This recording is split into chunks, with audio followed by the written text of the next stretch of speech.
Hello everyone, welcome to my YouTube channel One Click Knowledge। Verb chapter के part 1 video में हमने देखा था कि फाइनाइट वर्ब क्या होते हैं, नॉन फाइनाइट वर्ब्स कौन-कौन से होते हैं। आज के इस वीडियो में हम देखेंगे कि एक्शन वर्ब क्या होते हैं, ऑक्सिलियरी वर्ब्स और लिंकिंग वर्ब्स क्या होते हैं। तो आइए देखते हैं। Action verb. An action verb shows what someone or something does. It's a real action. An action verb basically describes or shows what the subject is doing physically or mentally. Action verb वो होते हैं जो ये बताते हैं कि subject यानी कि सब्जेक्ट में कोई भी व्यक्ति क्या कर रहा है फिजिकली या मेंटली। उन वर्ब्स को हम एक्शन वर्ब कहते हैं। For example, she runs fast. इसमें हमको एक फिजिकली एक्शन दिख रहा है दैट शी रन्स।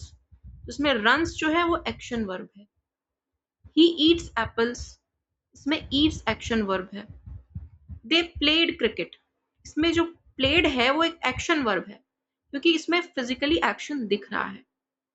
यहाँ पे एक नोट दिया गया है, टिप्स दिए गए हैं कि अगर कोई सेंटेंस दिया गया हो तो उस सेंटेंस को पढ़ने के बाद हमको ये देखना चाहिए और क्वेश्चन करना चाहिए कि what is the subject doing.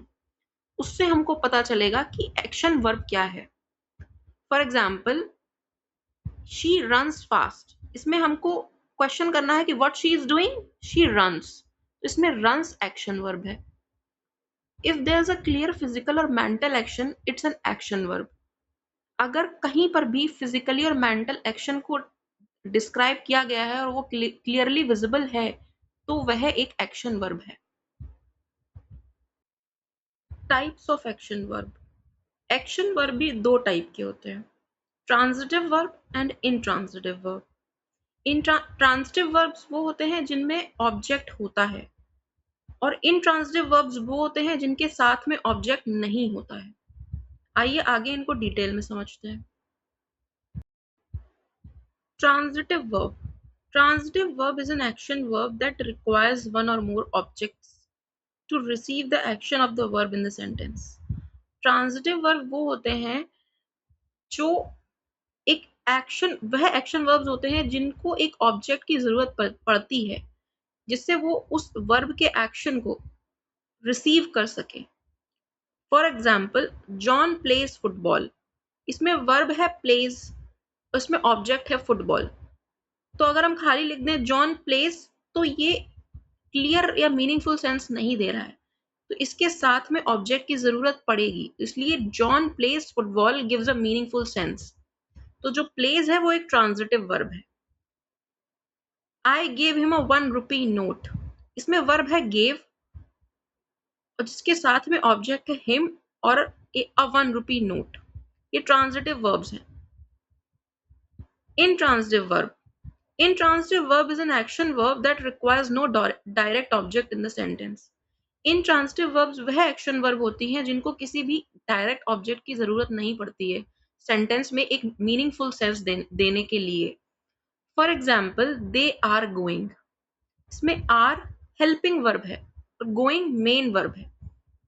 वे जा रहे हैं, तो इसमें इस सेंटेंस के सेंस को क्लियरली बताने के लिए किसी ऑब्जेक्ट की जरूरत नहीं है, तो ये इंट्रांजिटिव वर्ब है। शी राइट्स, तो इसमें राइट्स जो है वो इंट्रांजिटिव वर्ब है और इसमें कोई ऑब्जेक्ट नहीं है। Auxiliary verb. N auxiliary verb is a verb that gives grammatical information that is not given by the main verb of a sentence. Auxiliary verb वह वर्ब होती हैं जो किसी भी सेंटेंस में के बारे में एक ग्रामेटिकल इंफॉर्मेशन देती हैं जो कि एक मेन वर्ब के द्वारा नहीं दी जाती। It is used to alter the tense, mood और voice of a sentence.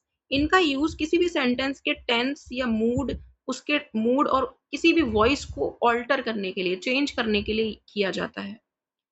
Auxiliary verb को ही हम हेल्पिंग वर्ब भी कहते हैं। An auxiliary verb is a verb that is used as a helping verb along with the main verb in a sentence to make it more meaningful. Auxiliary verb जो होती हैं वो as a helping verb भी sentence में use की जाती हैं main verb के साथ में, मेन वर्ब को सपोर्ट करने के लिए, जिससे सेंटेंस का जो सेंस है वो मीनिंगफुल निकल कर आ सके। फॉर एग्जाम्पल, जैसे जो ऑक्सिलरी वर्ब्स होती हैं ये भी दो टाइप की होती हैं, प्राइमरी ऑक्सिलरी वर्ब्स और modal auxiliary verbs. For example be, do और हैव, इनका यूज हम टेंसेस को ऑल्टर करने के लिए या क्वेश्चंस पुट अप करने के लिए करते हैं। इनके भी कुछ सब टाइप्स हैं, इनको भी सब डिवाइड किया गया है। मॉडल्स होते हैं कैन, विल, शुड एटसेट्रा। ये मॉडल्स और प्राइमरी ऑक्सिलरीज के बारे में हम आगे पढ़ेंगे थोड़ा और डिटेल में।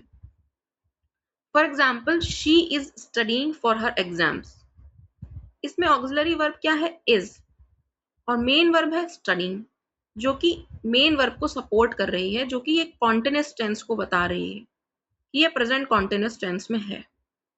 They have finished there project, इसमें ऑक्सिलरी वर्ब है हैव, जो कि ये बता रही है कि सेंटेंस परफेक्ट टेंस में है। The report was written by Neha, इसमें ऑक्सिलरी वर्ब है वॉज, जो ये बता रही है कि ये जो सेंटेंस है वो पैसिव वॉइस में दिया गया है। पैसिव वॉइस की पहचान कैसे होती है, उसमें ऑब्जेक्ट के पहले बाय लगा होता है, वर्ब की थर्ड फॉर्म होती है।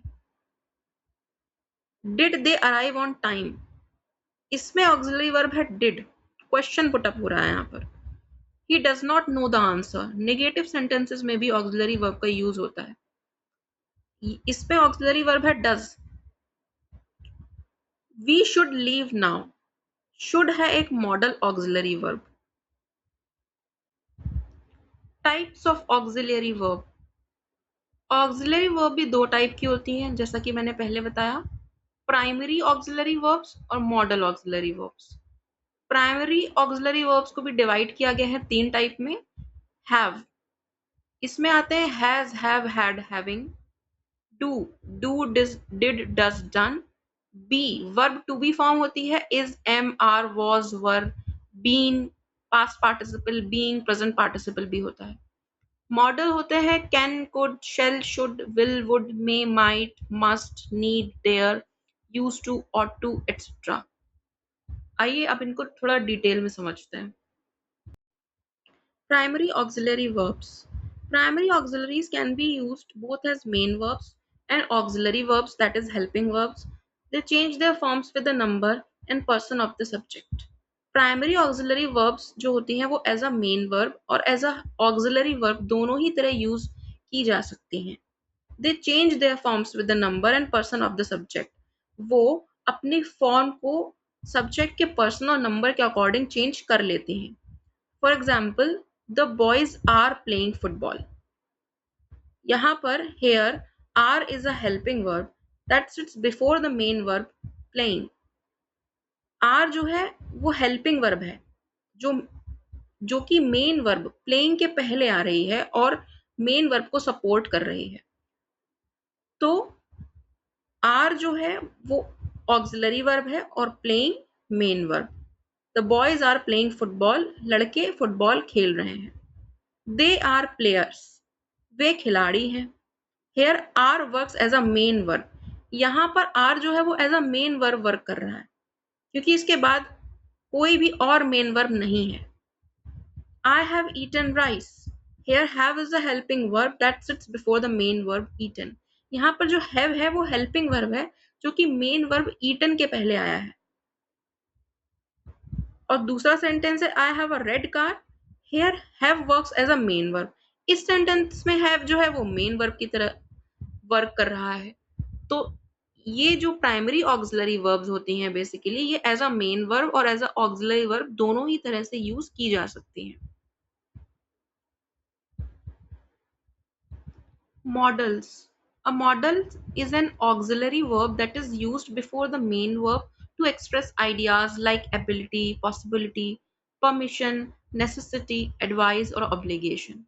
मॉडल जो होते हैं वो भी एक ऑक्सिलरी वर्ब होते हैं जो मेन वर्ब के पहले यूज किए जाते हैं एबिलिटी को एक्सप्रेस करने के लिए, यानी कि सामर्थ्य, पॉसिबिलिटी, संभावना को एक्सप्रेस करने के लिए, परमिशन, आज्ञा को एक्सप्रेस करने के लिए, नेसेसिटीज, आवश्यकता, एडवाइस, सलाह और ऑब्लिगेशन, दायित्व, कर्तव्य को एक्सप्रेस करने के लिए यूज किए जाते हैं।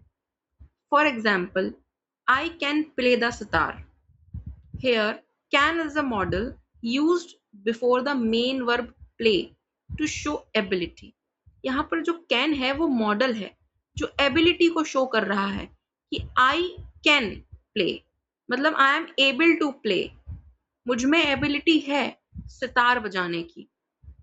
तो कैन क्या है, मॉडल है, और यहाँ पर जो मेन वर्ब है वो है play.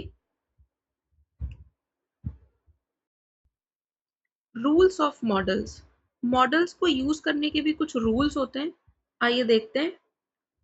Rule number 1, models always take the base form of the main verb, no s, ed and ing।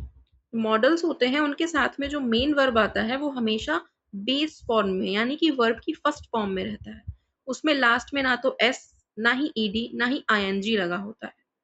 For example, I can drive a car, इसमें कैन मॉडल है और ड्राइव मेन वर्ब है जो कि base form of the verb है।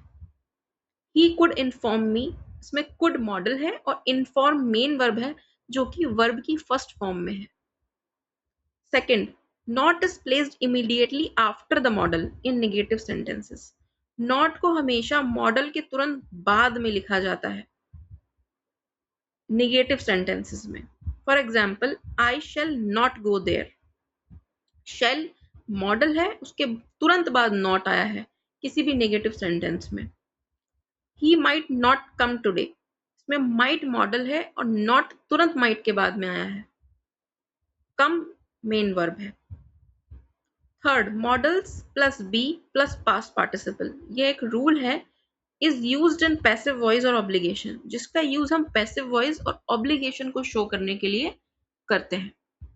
For example, the elders should be respected, ये एक sentence जो है वो पैसिव वॉइस में है, तो जो शुड है वो मॉडल है, बी दिया हुआ है और रिस्पेक्टेड पास्ट पार्टिसिपल है, यानी कि ये इसमें लास्ट में ईडी लगा हुआ है। The poor should be helped, इसमें जो शुड है वो मॉडल है, बी एंड हेल्प्ड जो कि एक पास्ट पार्टिसिपल है। तो ये जो सेंटेंसेस हैं वो ऑब्लिगेशन को बता रहे हैं। ऑब्लिगेशन का मतलब चाहिए का सेंस होता है, ऑब्लिगेशन चाहिए का सेंस देता है कि the elder should be respected, the poor should be helped, इसमें चाहिए का सेंस आ रहा है।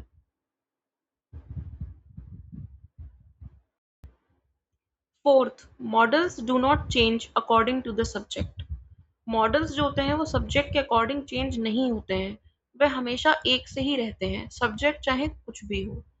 For example, I would like to go there, यहाँ पर सब्जेक्ट आई है और modal would. He would like to go there, यहाँ पे सब्जेक्ट ही है और मॉडल वुड। तो ये दोनों ही सेंटेंसेस में एक सा रहा है, इसमें सब्जेक्ट के अकॉर्डिंग कोई भी चेंज नहीं आया है। Fifth, use model plus have plus past participle to talk about the past, unreal और speculative। मॉडल का जो ये रूल है, model plus have plus past participle का यूज हम किसी भी पास्ट की चीज को बताने के लिए जो कि अनरियल है या स्पेक्यूलेटिव मतलब इमेजिनरी है के लिए करते हैं। For example, he might have missed the train, यहाँ इमेजिनेशन की बात हो रही है कि हो सकता है कि उसकी ट्रेन मिस हो गई हो या उसने ट्रेन मिस कर दी हो। तो यहाँ पर माइट है मॉडल, हैव और पास्ट पार्टिसिपल है missed. You should have told me earlier, ये पास्ट की बात हो रही है। She could have won the race, ये भी पास्ट की बात है। तो यहाँ पर जो रूल है model plus have plus past participle, इसका यूज किसी भी पास्ट के बारे में किया जाता है। Sixth, semi-models behave like models in some cases in negative and interrogative forms used without to। कुछ सेमी मॉडल्स होते हैं जैसे नीड, डेयर और यूज टू, ये कुछ सेंटेंसेस में कुछ केसेस में मॉडल्स की तरह बिहेव करते हैं और निगेटिव और इंटेरोगेटिव फॉर्म्स में इनके साथ टू का यूज नहीं होता है। फॉर एग्जाम्पल, नीड आई से मोर, ये एक इंटेरोगेटिव सेंटेंस है, तो यहाँ पे नीड के बाद टू नहीं आएगा। He dare not speak against them, ये नेगेटिव सेंटेंस है, इसमें डेयर के बाद टू नहीं आएगा। But in other cases they can act as regular verbs, जो अदर केसेस होते हैं उनमें ये जो सेमी मॉडल्स होते हैं वो रेगुलर वर्ब की तरह ही यूज होते हैं। For example, I need to study, he dares to challenge the rule. इसमें नीड और डेयर के बाद टू आया है। Seventh, do not use two modals together. दो मॉडल्स को एक साथ यूज नहीं करना चाहिए किसी भी सेंटेंस में। फॉर एग्जाम्पल, यहाँ पे दिया गया है he will must go. Will भी मॉडल है और मस्ट भी मॉडल है, तो इन दोनों का एक साथ यूज नहीं हो सकता है, ये गलत है। ही मस्ट गो और ही विल गो, ये दो अलग अलग सेंटेंसेस हैं, एक में मस्ट का यूज हुआ है और एक में विल का, तो ये दोनों ही सेंटेंसेस सही हैं। 8. Use to only with ought, used and semi models, not with others. To का यूज जो है वो हम ought, used और semi models के साथ करते हैं, बाकी के मॉडल्स के साथ नहीं करते। For example, you ought to help the poor. ought to का भी सेंस चाहिए के सेंस में आता है, तो ought के साथ हम to का यूज करते हैं। I use to play football. Use to का यूज हम पास्ट टेंस में की एक हैबिचुअल एक्शन को दिखाने के लिए करते हैं कि पास्ट में जो काम हम करने में अभ्यस्त थे और जिसे हम अभी नहीं कर रहे हैं। For example, I use to play football, मैं फुटबॉल खेला करता था, तो यूज के साथ टू आता है। She needs to rest now, needs एक सेमी मॉडल है नीड, तो इसके साथ में टू आएगा। बाकी के जो मॉडल्स होते हैं like other modals like can, may, must, should etcetera are used without to. Can, may, must, should, बाकी के जो मॉडल्स हैं उनके साथ टू का यूज नहीं होता है। Linking verb. Linking verb connects the subject to a word that provides additional information about the subject. Linking verb वो होती हैं जो सब्जेक्ट को ऐसे वर्ड से ऐड करती हैं जो उस सब्जेक्ट के बारे में एडिशनल इंफॉर्मेशन को देता है। A linking verb does not show action. Linking verb action को show नहीं करती। They can behave both either main verbs or auxiliary verbs. वो main verbs और auxiliary verbs दोनों की तरह behave करती हैं। Normally, verb to be, is, am, are, was, were, been, being verbs are used as the main verb in a sentence. जो verb to be होती है, is, am, are, was, were, been, being, ये जो verbs होती हैं वो किसी भी sentence में as a main verb की तरह काम करती हैं। Linking verb links the subject to a description. As I told you earlier that linking verb connects the subject to a word that provides additional information about the subject. It connects the subject to a description. मतलब ये subject को उसके description से connect करती हैं। For example, she is a doctor. इसमें is जो है वो linking verb है, जो यह बता रहा है कि वह एक डॉक्टर है। इंडिकेट्स हाउ समथिंग सीम्स, ये किसी भी चीज को इंडिकेट करती हैं कि वह कैसी लग रही है। The soup taste is delicious, soup कैसा लग रहा है, डिलीशियस। ही अपीयर टायर्ड, वह थका हुआ लग रहा है, तो appeared is a linking verb. Indicates transformation, linking verb transformation को इंडिकेट करती है। For example, she became an expert, तो ये एक ट्रांसफॉर्मेशन है, तो बिकेम है linking verb. Often equals to can replace it, जो इक्वल टू होता है वो लिंकिंग वर्ब को रिप्लेस कर सकता है। For example, she is happy, तो इसमें जो इज है वो इक्वल टू को रिप्लेस कर पा रहा है कि वह खुश है, तो शी इक्वल्स टू हैप्पी, तो ये जो इज है इसमें वो लिंकिंग वर्ब है।